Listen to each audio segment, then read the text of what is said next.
नमस्कार, आप देख रहे हैं न्यूज़ CGNN नेटवर्क और मैं हूं आपके साथ सीमा। चलिए अब रुक कर लेते हैं छत्तीसगढ़ से जुड़े कुछ टॉप खबरों की ओर। खबरों में आगे बढ़ने से पहले छत्तीसगढ़ से जुड़े खबरों को जानने के लिए हमारे चैनल को सब्सक्राइब, लाइक, फॉलो, शेयर जरूर करें। नगर निगम के द्वारा कचरा कलेक्शन के लिए व्यापार विहार में ट्रांसफर स्टेशन बनाया गया है, लेकिन पिछले दिनों स्टेशन के बाहर ही कचरा डंपिंग कर दी गई थी, जिसे लेकर शिकायत हुई थी। अब नगर निगम की कंपनी पर जुर्माना लगाया गया है। कंपनी को निर्देश के अलावा निजी जमीन मालिकों को भी नोटिस जारी किया गया है। देखिए ये रिपोर्ट। शहर में डोर टू डोर कचरा कलेक्शन के बाद उसे एक स्थान पर इकट्ठा किया जाता है, जहां से कचरों का निष्पादन होता है। हालांकि इसके लिए शहर से कई किलोमीटर दूर प्लांट बनाया गया है। इसके साथ ही शहर से उठने वाले कचरों को एक स्थान पर इकट्ठा करने के लिए नगर निगम के द्वारा ट्रांसफर स्टेशन बनाया गया है, जहां से कचरों को मुख्य प्लांट तक भेजा जाता है। इसके लिए व्यापार विहार ऑक्सी जोन के पास ट्रांसफर स्टेशन बनाया गया है। इसके लिए जगह का भी निर्धारण हुआ है, लेकिन देखा जा रहा है कि कचरा संग्रहण के लिए जितने स्थान नगर निगम के द्वारा निर्धारित किए गए हैं, उसके अतिरिक्त अगल बगल में भी कचरों की डंपिंग शुरू कर दी गई थी, जिस पर विरोध शुरू हुआ और नगर निगम ने इस पर संज्ञान भी लिया। इसके बाद कचरा संकलन का काम देखने वाली कंपनी रामकी को नगर निगम के द्वारा नोटिस जारी किया गया, तो वहीं उस पर जुर्माना भी लगाया गया। यही नहीं, ऑक्सीजोन के आसपास असामाजिक तत्वों का भी जमावड़ा हमेशा लगा रहता है। इसके उस पार रेलवे लाइन है, तो नजदीक में तारामंडल भी बनाया गया है, जिसकी वजह से यहाँ आवाजाही बनी रहती है। लेकिन असामाजिक तत्वों के डेरे की वजह से यहाँ समस्याएं भी कई बार उत्पन्न हुई हैं। दूर दूर तक फैले कचरे के अंबार की वजह से क्षेत्र में समस्याएं उत्पन्न हो रही है, जिसके बाद नगर निगम ने संज्ञान लिया और यहाँ मौजूद कचरा हटवाने की प्रक्रिया शुरू की। इसके अलावा जिन लोगों की निजी जमीन थी, उन्हें भी नोटिस जारी कर बाउंड्री वॉल करने के निर्देश दिए गए हैं। विहार में रामकी ग्रुप का ट्रांसफ़र स्टेशन है, जहाँ पे जो शहर से जो भी गीला सूखा कचरा अलग होता है, उसको वहाँ पर लाके वहाँ से कंपैक्टर के माध्यम से सेंधी का जो प्लांट है वहाँ पर भेजा जाता है।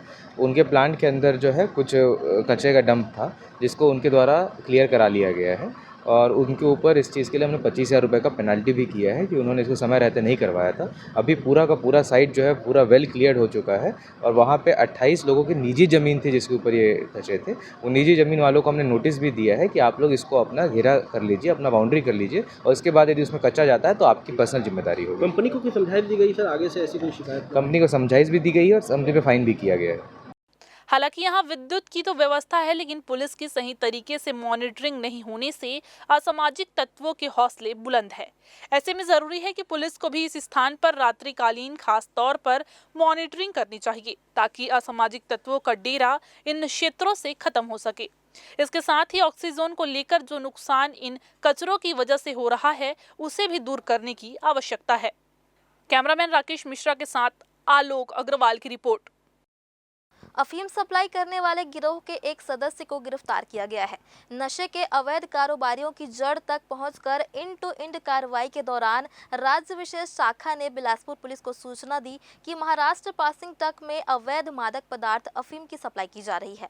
सूचना मिलते ही बिलासपुर जांजगीर नेशनल हाईवे 49 पर ट्रक को पाराघाट टोल प्लाजा बैरियर के पास रोका गया और तलाशी ली गई, जिसमें 2 किलोग्राम अफीम जब्त किया गया, जिसकी कीमत लगभग 2,50,000 बताई जा रही है। इसके अलावा वाहन और उसमें लोड लोहे के पाइप के साथ आरोपी का मोबाइल जब्त किया गया। जब्त सामान की कीमत लगभग 60 लाख बताई गई है। मामले में पंजाब के ग्राम गगबुआ के रहने वाले आरोपी नवनूर सिंह को गिरफ्तार किया गया है। बिलासपुर पुलिस ने इस मामले में इन टू इन कार्रवाई करने की बात भी कही है। से एक इनपुट प्राप्त हुई थी और एसपी साहब के निर्देश पर हम लोग एसएसयू बिलासपुर और थाना सीपत की टीम पाराघाट जो टोल प्लाजा है वहाँ मस्तूरी की टीम और एसएसयू की टीम ने टोल प्लाजा पाराघाट के पास रेड कार्रवाई की है, जिसमें एक महाराष्ट्र पासिंग की गाड़ी थी MH19 GD 7613, उसको रोककर उसमें तलाशी ली गई, जहां हमको लगभग 2 kg अफीम बरामद हुआ है। वहां जो आरोपी वाहन चालक था नवनूर सिंह, उसको अरेस्ट किए हैं, उससे पूछताछ किए हैं। आज उसको न्यायिक रिमांड पे हम लोग भेजे। कोटपा एक्ट के तहत जिले को धूम्रपान मुक्त बनाने का लक्ष्य रखकर कार्य किया जा रहा है, जिसके तहत सरकारी कार्यालय और स्कूल कॉलेजों को धूम्रपान मुक्त बनाने कलेक्टर ने सभी राजपत्रित अधिकारियों को धूम्रपान करने और बेचने वालों के खिलाफ चालानी कार्रवाई करने के आदेश दिए हैं। इसी कड़ी में बिलासपुर के हर क्षेत्र में स्कूल कॉलेज के 100 मीटर के अंदर स्थित पान ठेले पर कार्रवाई की जा रही है।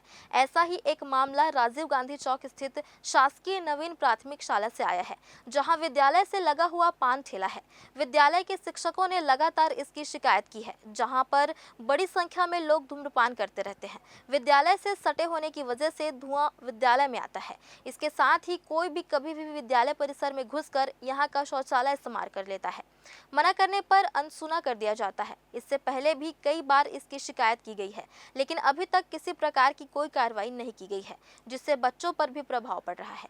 इस विषय में जिला शिक्षा अधिकारी टी.एस. साहू से बात करने पर उन्होंने जल्द से जल्द कार्रवाई करने की बात कही और एसडीएम पीयूष तिवारी द्वारा भी इस विषय को गंभीरता से लेकर कार्रवाई करने की बात कही गई है। प्रायः कलेक्टर साहब निर्देशित करते ही हैं एसडीएम साहब लोगों को, तहसीलदार को, कि कोई भी स्कूल परिसर से लगा हुआ स्कूल के पास में कोई भी पान गुटखा का बिक्री नहीं होना चाहिए। इससे बच्चों में गलत आदत पनपता है। तो प्रायः एसडीएम साहब लोग कार्रवाई कर रहे हैं, जैसे कि आप लोग बता रहे हैं कि राजीव गांधी चौक के पास, तो इसके संबंध में संज्ञान लिया जाएगा और एसडीएम साहब को हम सूचित करेंगे ताकि निराकरण हो। स्कूल के आसपास 100 मीटर के अंतर्गत अगर कोई भी नशीली पदार्थ का विक्रय करते हुए पाया जाता है तो लगातार कोटपा एक्ट के अंतर्गत कार्रवाई की जा रही है और उनके द्वारा चालान भी पटाया गया था। तो कुछ दुकानों को बंद भी कराया गया है और परंतु वर्तमान में भी सूचना प्राप्त हुई है कि कुछ दुकान के द्वारा नया दुकान खोला जा रहा है या फिर विक्रय प्रारंभ किया जा रहा है, तो उस पर फिर से कार्रवाई की जाएगी।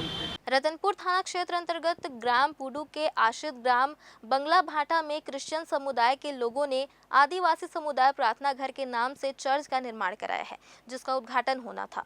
चर्च बनाए जाने से नाराज हिंदूवादी संगठनों ने भाजपा के हिंदूवादी नेता प्रबल प्रताप सिंह जुदेव के नेतृत्व में विरोध प्रदर्शन शुरू कर दिया। बवाल को देखते हुए आयोजकों ने कार्यक्रम को रद्द कर दिया। इसी विरोध को लेकर कोटा विधायक अटल श्रीवास्तव ने प्रबल प्रताप और उनके साथियों के खिलाफ कलेक्टर और एसपी कार्यालय पहुंचकर शिकायत दर्ज कराई। विधायक अटल श्रीवास्तव ने बीजेपी पर तीखा प्रहार करते हुए कहा कि पुडू में निर्मित प्रार्थना भवन सभी धर्मों के लिए निर्मित किया गया है, जिसका उपयोग सभी धर्म के लोग करते हैं। आगे उन्होंने कहा कि जिस तरह से बाहरी और असामाजिक तत्वों द्वारा बंगला भाटा में धर्मांतरण कराने की झूठी अफवाह और भ्रामकता फैलाई गई है, इससे साफ साफ समझ आता है कि सांप्रदायिक दंगा भड़काने की कोशिश की जा रही है। सभी धर्मों को अपनी धार्मिक स्वतंत्रता का अधिकार है। असामाजिक तत्वों पर धर्म संप्रदाय को भड़काने के खिलाफ कार्रवाई की मांग की गई है। उन्होंने अतिरिक्त पुलिस अधीक्षक के सामने अपने तीखे शब्दों से प्रहार करते हुए कहा कि यदि 7 दिनों के भीतर कार्रवाई नहीं की गई तो वे आंदोलन करने को मजबूर होंगे। अटल श्रीवास्तव ने तेवर दिखाते हुए कहा कि इस बार अगर वो वहां गए तो वही कांड दोहराया जाएगा जो लोहरीगुड़ा में हुआ था। कथाकथित भगवाधारी लोगों ने शांति के टापू कोटा में अशांति फैलाने का कार्य किया है। ग्राम पुडू है जो कि रतनपुर से लगभग 27 किलोमीटर दूर है। उसका आश्रित ग्राम बंगला भाटा है, जहाँ पर एक कच्चा मकान बना हुआ था, जहाँ पर लोग, गांव के लोग वहाँ पर प्रार्थना करते थे, वहाँ पर शादी ब्याह होता था, वहाँ पर भजन होता था।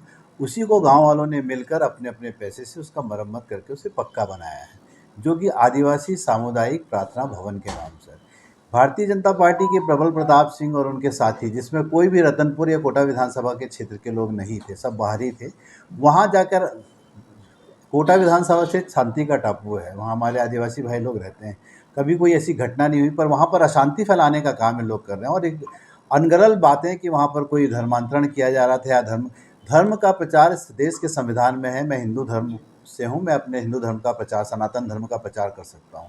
हर आदमी को अपने धर्म मानने का अधिकार है, पर जिस तरीके का भगवा पहनकर भगवा का आतंक मचाया जा रहा है, इसका हमारा विरोध है कि वहाँ पर पुलिस प्रशासन क्या कर रहा था। इन लोगों पर कार्रवाई की जानी चाहिए। वो सामुदायिक प्रार्थना भवन ग्रामीणों द्वारा बनाया गया है, इसमें किसी आदमी को अगर कोई शिकायत थी तो उसको। फिलहाल इस बुलेटिन में इतना ही। अगले बुलेटिन में फिर होगी मुलाकात। तब तक के लिए दीजिए इजाजत। धन्यवाद।